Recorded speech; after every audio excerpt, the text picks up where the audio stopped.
You know, to be honest, I have, my nose is stuffed up and I'm kind of phlegmy, and I don't know if it's because I've smoked a shit ton of weed this weekend, or it's the seasonal allergies that I always get this time of year, or I got the Ronies. But either way, I'm hunkering down, so nobody touch me.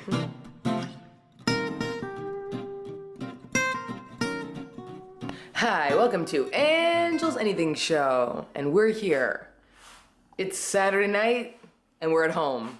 Wouldn't you know it? Before everything started shutting down and getting really crazy, I was lucky enough to secure my medical cannabis rations for this quarantine.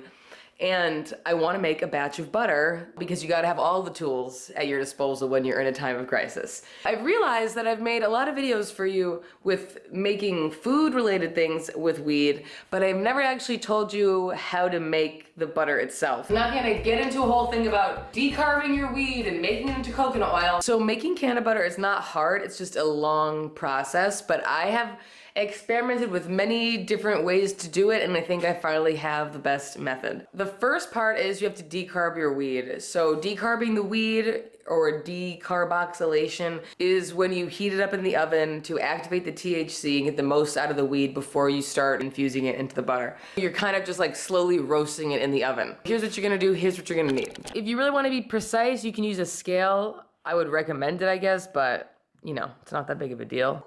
Baking sheet or whatever, you know, you guys know how to use things. Put your oven at around 240 degrees, although if it runs hot, I would do a little less because you don't want to burn the weed. And I put mine in for 60 minutes, so whatever, 45 to 60 minutes. It should be a golden brown color when it's done, but we'll get to that. I'm also kind of stoned, so I'm having a hard time right now. All right, so my oven's preheating. So right now I need to weigh out my weed, and then I'm gonna grind it up. I'm not gonna like grind it into an oblivion, just into smaller pieces. Do however much weed you want. I have a link to an edible dosage calculator, but I am gonna do 8 grams for 1 cup. That's just me. And we're back. If you couldn't tell from my hair, things have really deteriorated over here since we last spoke an hour ago. My tickle in my throat is growing. I'm sniffling. I think I have it, guys. I think I have it. Am I gonna wake up in the middle of the night gasping for air? I'm terrified. Or do I have seasonal allergies? Dan, do you wanna be in this? Do you wanna say hi? No. Okay, I understand, everybody. Okay, anyway, I'm gonna follow through with this video. So I just got the weed out of the oven. Hopefully I didn't burn it. Looks good. Okay, so I'm gonna bring it over here, and I'm gonna use my crock pot. I'm gonna use my Ninja crock pot, not Spons. And you can put stems in too, you know, it's like, throw it all in there. And then I'm gonna put in a cup of coconut oil, although this is all we had left, so it's a little under a cup. So this stuff you don't have to use, but it's supposed to help bond the weed, like the THC, to the coconut oil. And it also helps in edibles have all the ingredients stick together. So I'm gonna use it. All right, so everything's in there. And now I'm gonna put this on the warm setting for 12 hours. What temperature is the warm setting?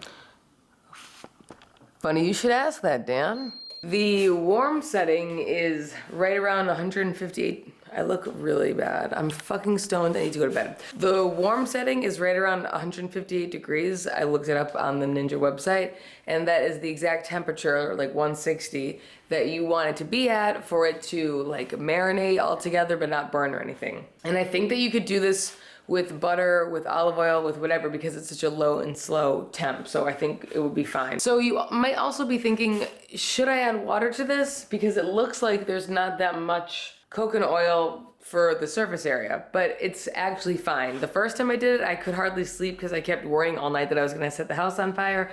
But when I woke up, there wasn't even like any loss of the oil. Like it was all still there, nothing evaporated. So you don't need to add water. And I guess it's better to not add water because then that increases the chance of mold, because if your edibles or whatever have moisture in them, then they're gonna mold more quickly.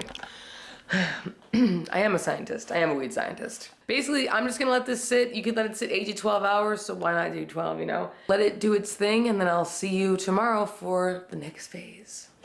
And just like that, it's the next day and we're back.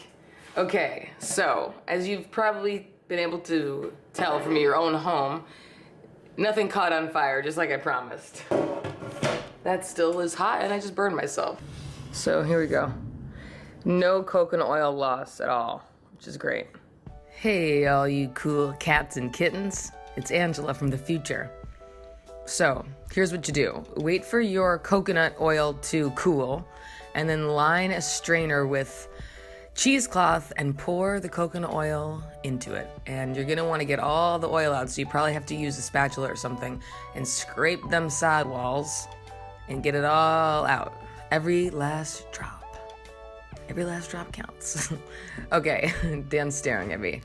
Okay, then you take the cheesecloth and twist tie or like a rubber band around it, because you can actually use this satchel of weed and steep it like a bag of tea, and it's really fucking good, so keep that.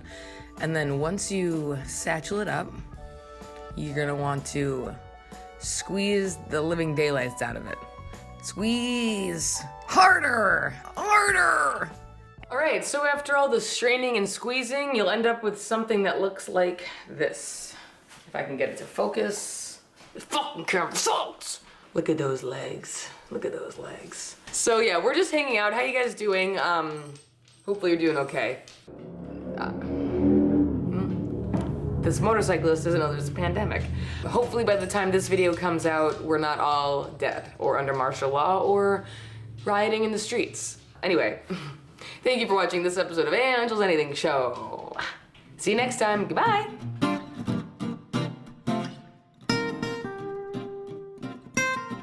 This video is fucking weird. My energy was weird, but that's because the energy is weird right now. But I'm trying. I'm trying, god damn it. Right, Dan? You gotta try harder.